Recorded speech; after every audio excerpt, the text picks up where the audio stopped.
Do, do, do, do, do, do, do, do, do, do, do, do, do, do.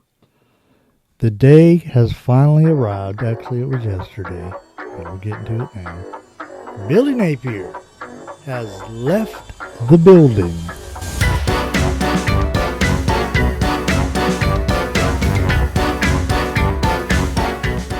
Welcome back to Storm and Rambles On. We got some stuff to ramble about today. Good old Sunbelt Billy has received his marching papers. Listen, I understand the whole, well, he was such a good man.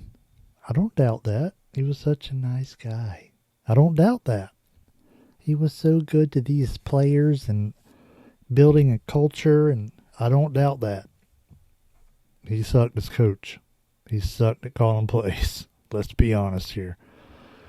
And it's that time of, it's that season where Florida fires their coach, as we do every 3 or 4 years recently.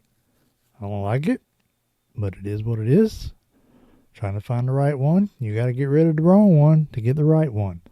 So, you got your old people, your Tim Brandos, saying that we are a toxic fan base. And I don't understand it. If we're so toxic, what do you think Alabama would be doing right now if Kalen DeBoer was 2-4? What do you think they'd be doing? What do you think LSU's doing? LSU fans, you think they're super in love with Brian Kelly right now? You think Auburn fans are super in love with Hugh Freeze?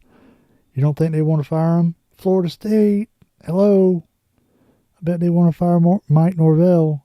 Don't get me started on Clemson. Their coach has actually won a couple natties. And I bet if he got fired tomorrow, they wouldn't shed a tear.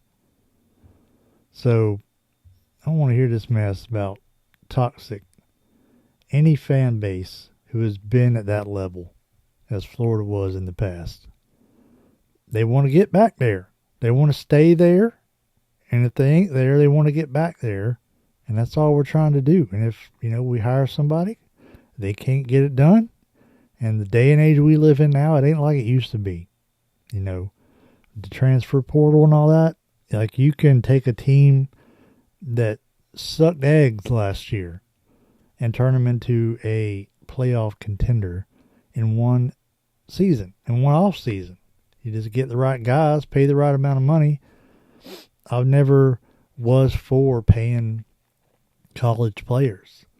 Like, if you're going to pay them, then if you're making all this money, then you can pay for your schooling, and we don't have to give you a scholarship. But I'm just old school like that, I guess. I like, if you're going to, you can choose. You want free college or you want millions of dollars. But you can't have both. Anyway, I won't touch that. I won't hurt nobody's feelings with that one. But, some people, there's probably 5 Gator fans out there, maybe, who want to talk about, we should have kept Billy. We fired him too soon. And like I said, most Gator fans are not like that. Most of them have a brain. And I'm like, all right, were we watching the same game? Were we watching the same game? Were you looking at the same play calling that I was looking at? But let's look at his record. 22-23 was his record. So not a winning record. Not a winning record. A worse record than Mullen. Worse record than McElwain. Worse record than Muschamp. Worse record than Ron Zook. So he was, 22-23. 12-16 versus the SEC. Yeah. 12-16 versus the SEC. 0-14 versus ranked opponents on the road, whether that be in Jacksonville or at another stadium that wasn't called the Swamp. 0-14. Could not beat a ranked team on the road. You can't win championships with a record like that. Let's look at his rival record, his record against rivals. Versus Georgia, 0-3. He never beat Georgia. Versus LSU, 1-3. Versus Miami, 0-2. Versus Tennessee, 1-2. Versus Florida State, 1-2. The Miami one's really what's annoying. They beat us last year and they beat us this year. And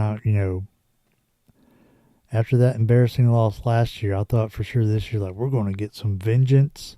Nope, they beat us again. Beat us again. Because Billy can't call plays. And like I said, I wish him all the best in his future endeavors with that $21 million we just gave him. We're going to have to pay him for that next 3 years. He'll get another job somewhere else. He'll be making a killing. It ain't the end of the world. It's all right. But for those ones that talking about we should have held on to him, which, like I said, ain't many. But, like, were we watching the same game? I don't even know. But he would call timeouts when he shouldn't have called timeouts. He would not call timeouts when he should have called timeouts. He would run 10 men on the field for special teams play. Because apparently nobody knows how to count. All those people he had on his staff, not a single one of them was it their job to look out there and go 1, 2, 3, 4. How hard is that? Calling plays didn't make any dang sense. 3rd and long, call a run play, get stuffed, now it's 4th and long. Call a screen play, get stuffed, now it's 4th and long. Like, I don't understand what we're doing. We got a Ferrari for a running back with ball. He'd run him a couple times a game, sit him down. Like, what are you doing? Let the man eat. Especially if, DJ's hurt. Like he said in the last press conference, like DJ's just, he talked about DJ not being 100%. And that's another thing that's annoying is when our quarterback ain't 100% and you don't say nothing about it. And we're sitting here watching him struggle. And we're like, what's wrong with the dude? Has he regressed? Is he not as good as we thought? Well, he's hurt. But we don't know that because Billy can't say nothing to nobody. So, peace out, sir. Wish you the best in your next job in, FCS or Group of 5, wherever you go. But it was not for us. And if you want to get to that next level, which every team does, look at Vanderbilt. Like, Vanderbilt is known for not giving a crap about their football program, but they're winning in spite of that. And I bet it feels good. But any team who's been there, they want to get back to it. So, got to find the right guy. This guy ain't right. Move. It's the same way at your job. You hire somebody where you work. Hey, this guy ain't working out. You get rid of him. Now, granted, it's a lot sooner than 3.5 years, but you do the same thing at your place of business. If the guy ain't working out, you get rid of him until you find a guy that does work out. So that era is over. Thankfully, that era of Florida football is over. And now we can look forward to the future. And I know everybody's on the Lane train. Count me in that number. I'm also on the Lane train. I would like to get Lane Kiffin. He is no guarantee. I understand from what I've heard that the administration is going to throw everything at him. Like whatever, money, whatever it is it takes to get him to come here, we're going to throw it at him. So if he don't come, it'll be because he don't want to come. It won't be for any other reason. But we don't know if he wants to come. There's reports, there's rumors, this and that and the other thing that he wants to come here, but we don't know. We don't know. So we got to wait and see. Obviously, we're going to have to wait for a while because Ole Miss might go to the playoffs, more than likely. So we're going to have to wait for that to get finished. But you also got to prepare yourself for the fact that we might not get him. That is always a possibility. And let's not get all our hopes in one basket. Get all our hopes up just to be dashed. Let's look at other candidates too and get excited about what they might bring to the program. One guy I'm not excited about is James Franklin. And people say he's a proven winner. A proven winner of almost enough. But James Franklin reminds me of Mark Richt. When Mark Richt was at Georgia, Mark Richt was at Georgia for like 10 years. Pretty much like James Franklin was at Penn State for 11 years. And he could win you 10 games. Mark Richt could win you 10 games. But he wasn't going to win you a natty. He wasn't going to bring that trophy home. And for a lot of years, Georgia fans was like, oh, well, we, won 10 games this year, won 9 and won 11. Almost. Every year was, next year we'll get it. This year we was so close. Next year will be the year we finally get over the hump. And after 10 years of that, they're like, okay, this dude ain't going to do it. He ain't going to do it. And that's how it was with James Franklin at Penn State. Every year we're like, we're almost there. Okay, it didn't work out. Next year, we're almost there. Okay, that didn't work out. Next year we're going to get it. And they got tired of waiting on next year. Eventually they looked back at this, the last 11 years he'd been there and be like, you know what? We keep saying next year, and next year just never comes. So they let him go. And everybody's like, we just bring James Franklin here. We're going to be in the same boat. I understand 10 wins a season sounds really good to Florida fans right now because we've suffered through the last 3.5 years of mediocrity, but that's not going to get it done. 10 wins a year, almost every year. We don't want that. So maybe James Franklin goes somewhere and proves us all wrong, but that's fine. I'm not big on James Franklin. If we get him, then, at this point, anything's better than what we got or what we had. So if we get him, we get him. But there's talks about Marcus Freeman at Notre Dame. I'm not sold on that one because he does good at Notre Dame. But my question is, Brian Kelly built that program up, was rolling, then he left and went to LSU. Marcus Freeman took over. Is he still riding that Brian Kelly wave, or is he moving the team forward himself? I don't know. There's questions I don't have answers to. And people's like, well, he could recruit better at Florida because we're not a Catholic school. We don't have all those, academic and morality, for lack of a better word, restrictions that a Catholic school would have. He could get some guys, some nasty boys down here. I don't know. Like I said, I'd like to know. I like to have a little bit more evidence on him to see if he's still riding the Brian Kelly wave over there or if he's pushing that thing along. And we got, the Eli Drinkowitz is one people keep talking about, and he looks good. What he's doing at Missouri, pretty good. His offensive scheme, pretty good. He's winning in a place where he shouldn't be winning. And people talk about, well, I don't know if he's a good fit because he's weird. Well, I kind of like weird. Like, I'm not opposed to weird. But jury's still out on that one.